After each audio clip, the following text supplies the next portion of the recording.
Senator Gideon na familia ya mzee baba wetu Daniel Arap Moi na marafiki,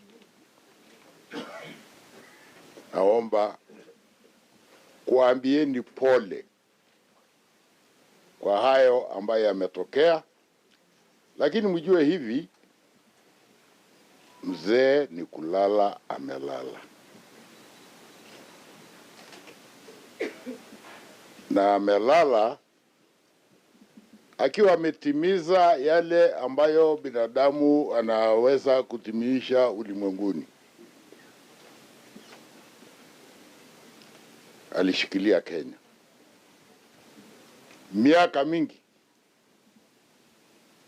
na alishikilia wakati ule ambao kulikuwa na wakorofi zugu, na hakubabaika.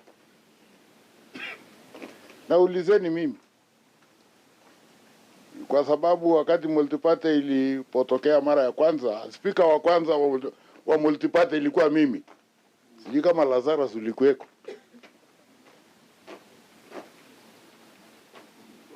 Na ilikuwa kali. Na mzee alikuwa huku, kumbuka budget, wakati waliimba wimbo "My must go", sijui no budget, no reform. Alikuwa huku. He never blinked. Aliketi pale akitutazama, ingine nikijiuliza ama yeye hana feeling. Hiyo sasa ile unapewa pressure ni kali. So that was Moi. That was one side of it. But there was also the other side of Moi. And that was reaching out to those who have been left behind. Evidence ni huyu mzee Maalim, mpaka kawa waziri huyo.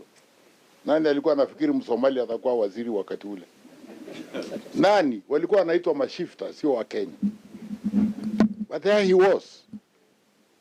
He was made minister and many others. Na mimi? Kwani mimi nafikiri nilitokea wapi?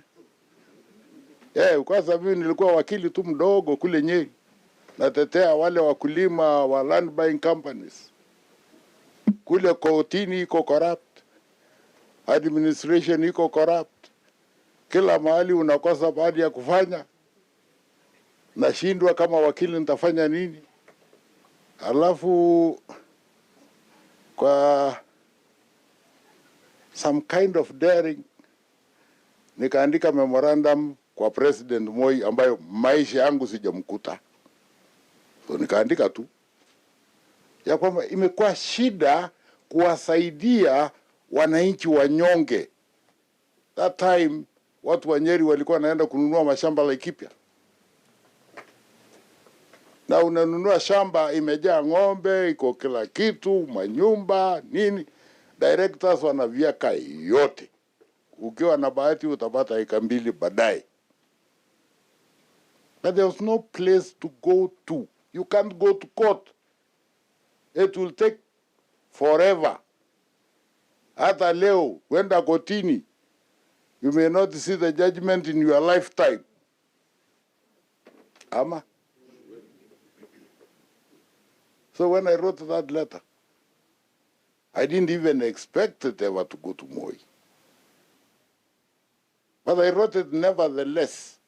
That's how crazy and daring I was.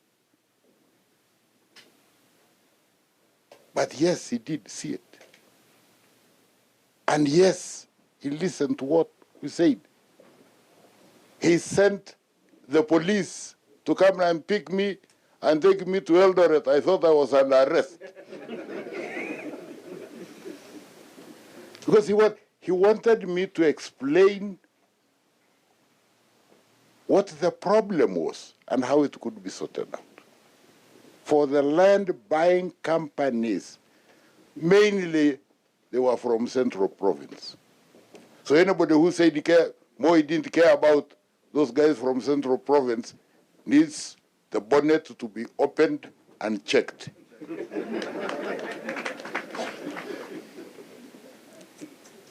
And so, yeah, I was frightened. I really frightened.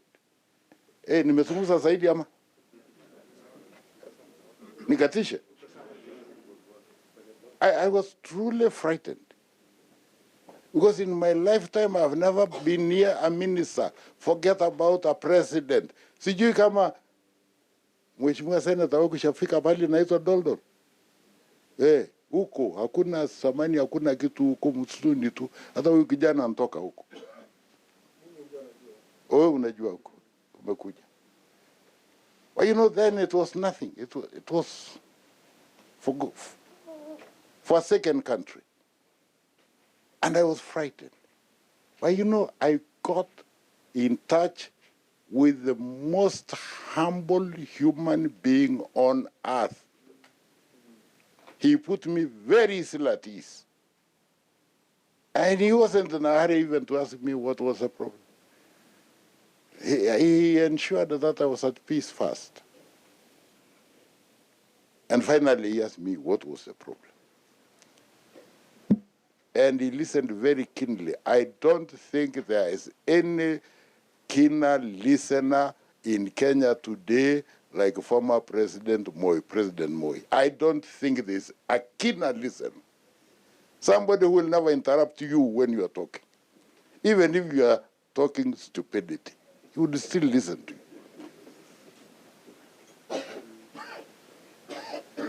And yes, after that, he set up a commission, then headed by a fellow called Fred Mwango,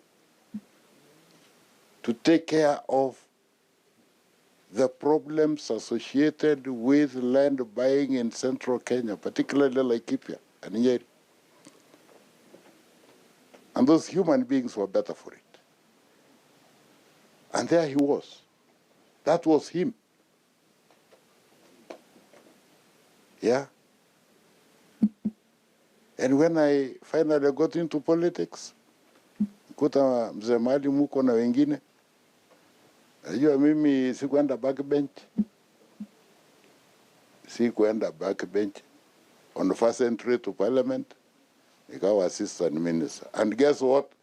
For a ministry that filled the mouth, the Ministry of National Guidance and Political Affairs, it was only there for 1 year. And I, finally made me minister. And when I was defeated, because I was thoroughly defeated, nyinyi wanasiasa, kubali saa ingine bwana. Unajua mimi nilikuwa KANU. Na KANU in central Kenya, including Laikipia, in 1992, if you said you are KANU, you would be buried alive, if nothing else politically. And so I refused to leave KANU. Because there it was. I knew DP was there with Mike Baki, and DP shared the central province with Ford Asili, with Kenneth Matiba. I knew they wouldn't form a government. So I stayed with President Moi. I lost. And when I lost, I went to look after my cattle. And one day he called me again. And this time he told me, you will be speaker. And you know I am speaker, so you can't tell me to sit down.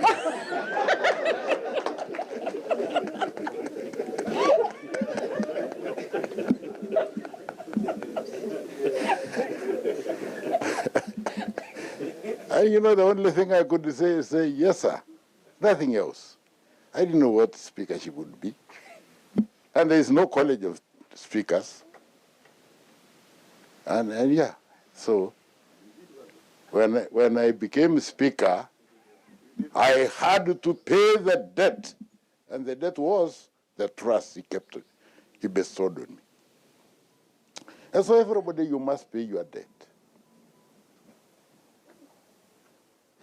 I know, Gideon, I don't know, but I think John Lokorio is here. Is he?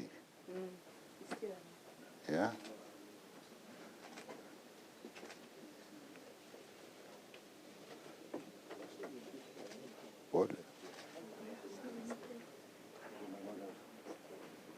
You know, this is probably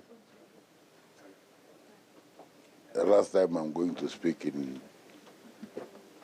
kwa matanga as a kidogo tu. John Lokorio knows when Mzee Moi left the presidency, you know, there was a very interesting collection of people in NAC, including hotheads.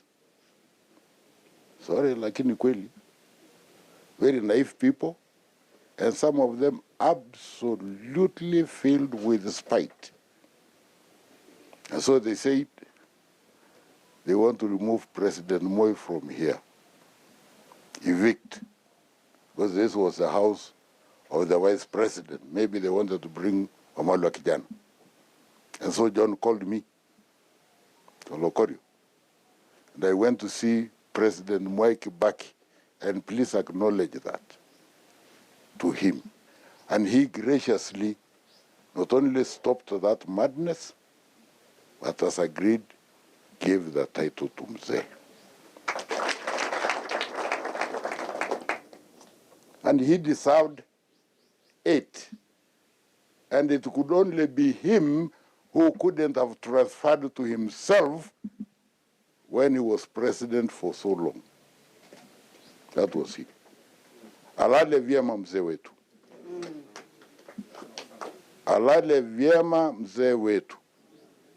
Na wale wote ambao walimjua na kumpenda na kumheshimu, wekeni jina lake juu. Na muombeeni Mwenyezi Mungu amlase pahali pema peponi.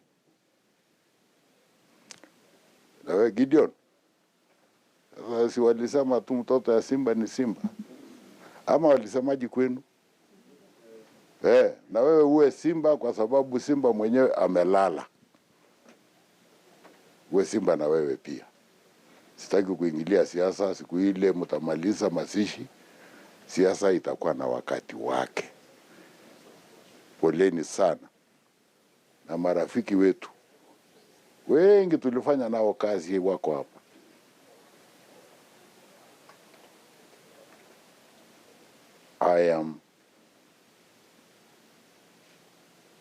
I'm encouraged